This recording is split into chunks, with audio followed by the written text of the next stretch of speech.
ముగ్గురుంటే ఎంత ఎంత 45,000 రూపాయలు మన ప్రభుత్వం ఇస్తుంది. ఇంకా రైతులు ఆదుకునేదానికి ప్రతి ఏడా 20,000 రూపాయలు ఆర్థిక సాయం కూడా మన ప్రభుత్వం చేస్తుంది. ప్రతి ఇంటికి ప్రతి ఏడా ఉచితంగా 3 గ్యాస్ సిలిండర్లు అందించే బాధ్యత మేము తీసుకుంటాం. ఇంకా 18 నుంచి 59 సంవత్సరాలు వయసు కలిగిన మహిళలకి ప్రతి నెల 1,500 రూపాయలు ఇస్తాం. అంటే సంవత్సరానికి 18,000, 5 సంవత్సరాల్లో 90,000 రూపాయలు మీ అకౌంట్ లో మన ప్రభుత్వం జమ చేస్తుంది. ఇంకా 6వ హామీ ఏంటి? మహిళలు ఆర్టీసీ బస్సులో ఉచితంగా ప్రయాణించే హక్కు కూడా మన ప్రభుత్వం కల్పించబోతుందని ఈ సభాముఖంగా నేను హామీ ఇస్తున్నా. ఈ సభాముఖంగా జగన్ నేను సవాల్ ఇస్తున్నా. గత 5 ఏళ్లుగా నువ్వు బీసీలకి ఏం చేశావు? 26,000 మంది బీసీల పైన దొంగ కేసులు పెట్టావు. ఏకంగా 300 బీసీలని చంపేశావు. మనం చూసాం, అమర్నాథ్ గౌడ్ని చంపేశారు, నందం సుబ్బయ్య గారిని చంపేశారు, చంద్రయ్య గారిని చంపేశారు. తెలుగుదేశం పార్టీ కార్యకర్త జాలయ్యని కూడా ఎలా చంపేశారో మనందరం చూసాం. అంతేకాదు బీసీలకి రావాల్సిన 30 సంక్షేమ కార్యక్రమాలు ఈ ప్రభుత్వం రద్దు చేసింది. బీసీ సప్లైన్ ద్వారా రావాల్సిన 75,000 కోట్ల నిధులు పక్కదారి మళ్లించింది ఈ ప్రభుత్వం. స్థానిక సంస్థల ఎన్నికల్లో బీసీలకు అందాల్సిన రిజర్వేషన్ కూడా 10% తగ్గించింది ఈ ప్రభుత్వం. అందుకే మొన్న జేహో బీసీ సమావేశం ఏర్పాటు చేసుకున్నారు. ఆ జేహో బీసీ సభ సాక్షిగా పవన్ అన్న బాబు గారు ఒక బీసీ డిక్లరేషన్ ప్రకటించారు. దాంట్లో మొదటి హామీ 50 సంవత్సరాలు వచ్చిన బీసీ సోదరులకి ప్రతి నెల 4,000 రూపాయల డబ్బులు మన ప్రభుత్వం ఇస్తుంది. ఇంకా బీసీ సప్లాన్ ద్వారా 5 సంవత్సరాలు 1,50,000 కోట్ల రూపాయలు ఖర్చు పెడతాం. స్వయం ఉపాధి కల్పించేదానికి 5 సంవత్సరాల్లో 10,000 కోట్ల రూపాయలు మేము ఖర్చు పెడతాం. అంతేకాదు ఏకంగా ఆదరణ పథకం ద్వారా 5 సంవత్సరాలు 5,000 కోట్ల రూపాయలు ఖర్చు పెట్టి మెరుగైన పనిముట్లు కూడా అందజేసే బాధ్యత మన ప్రభుత్వం తీసుకుంటుంది. ఇంకా చంద్రన బీమా 10 లక్షలు చేస్తాం. బీసీ సోదరుల ఇంట్లో పెళ్లి జరిగితే పెళ్లి కానుక కింద 1,00,000 రూపాయలు కూడా మన ప్రభుత్వం అందజేస్తుంది. దశాబ్దాలుగా మనం ఒక ఇబ్బంది ఎదుర్కొంటున్నాం. 6 నెలలకు ఒకసారి వెళ్లి మన బీసీ సర్టిఫికేట్ రెన్యువల్ చేసుకోవాల్సిన అవసరం ఉంది. మన సమయం మొత్తం ఆఫీసర్ల చుట్టూ తిరుగుతున్నా సరిపోతుంది.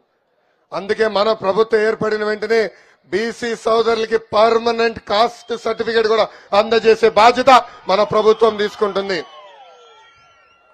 ఇంకా బీసీల భవనాల్లో కూడా పెండింగ్ లో ఉన్నాయి. ఆనాడు మన ప్రభుత్వం ఉన్నప్పుడు వేలాది భవనాలు పనులు ప్రారంభించాం. మన ప్రభుత్వ అధికారులకు వచ్చిన మొదటి 2 సంవత్సరాలు ఆ పనులు కూడా పూర్తి చేస్తామని ఈ సభాముఖంగా నేను హామీ ఇస్తున్నా.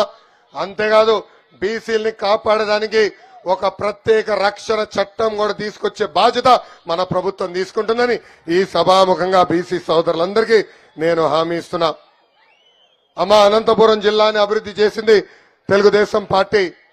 ఆనాడు 1,30,000 రైతులకి 90% సబ్సిడీతో డ్రిప్ ఇరిగేషన్ అందజేశాం. అంతేకాదు హార్టికల్చర్ హబ్ గా అనంతపురం జిల్లాని అభివృద్ధి చేశాం. ఏకంగా అరటి రైతుల ఆదాయాన్ని రెట్టింపు చేశాం. ఆనాడు ఇన్పుట్ సబ్సిడీ అందజేశాం. ఒక సంవత్సరం కరువు వస్తే ఏకంగా 2,000 కోట్ల రూపాయలు ఇన్పుట్ సబ్సిడీ ద్వారా రైతులకు అందించిన ప్రభుత్వం మన ప్రభుత్వం.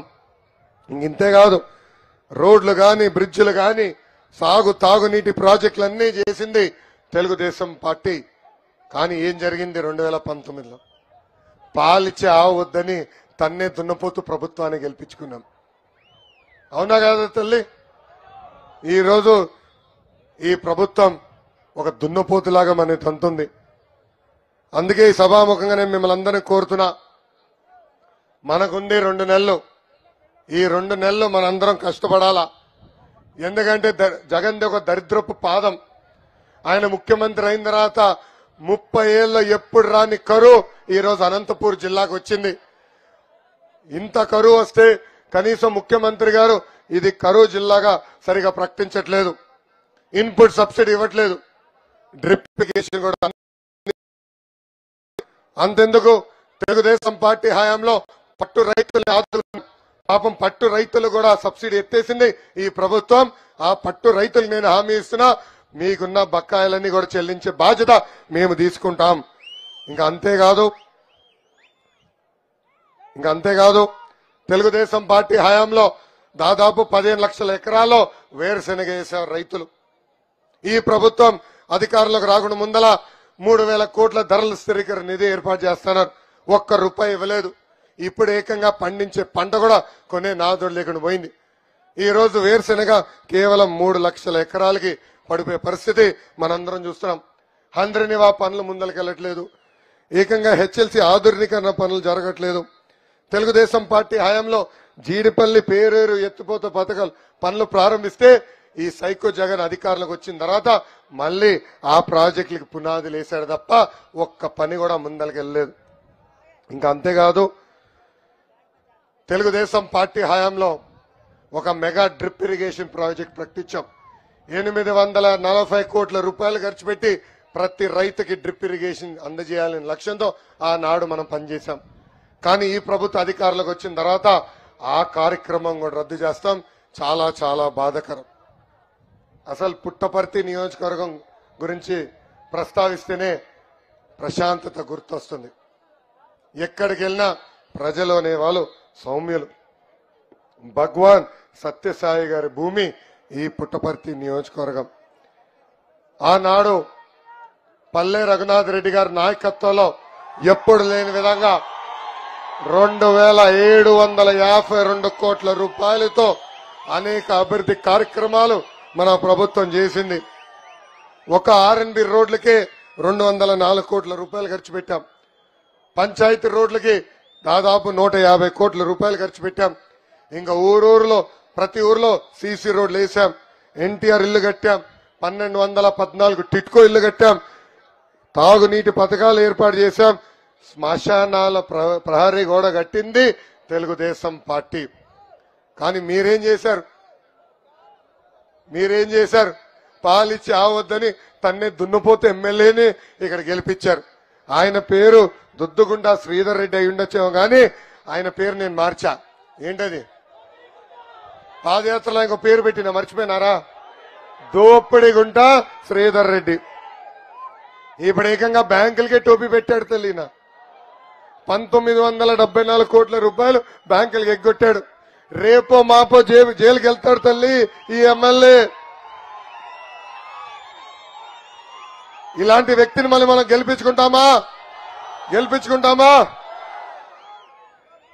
ఎప్పుడు లేని విధంగా నియోజకవర్గాన్ని నాశనం చేశారు.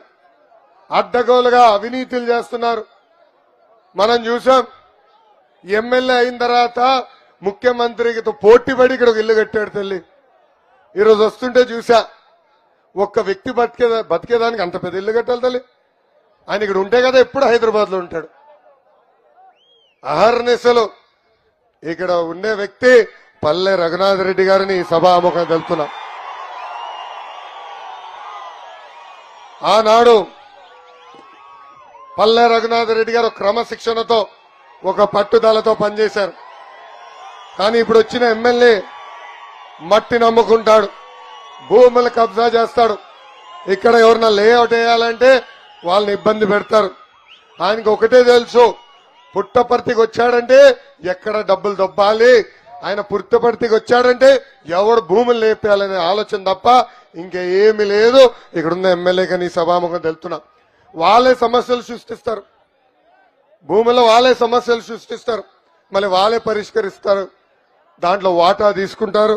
ఇక్కడున్న ఎమ్మెల్యేలు చివరికి మనకు వచ్చే రేషన్ బియ్యం కూడా వదలబెట్టట్లేదు ఇక్కడున్న శాసనసభ్యుడు. అందుకే తల్లి మనందరం అప్రమత్తంగా ఉండాలా.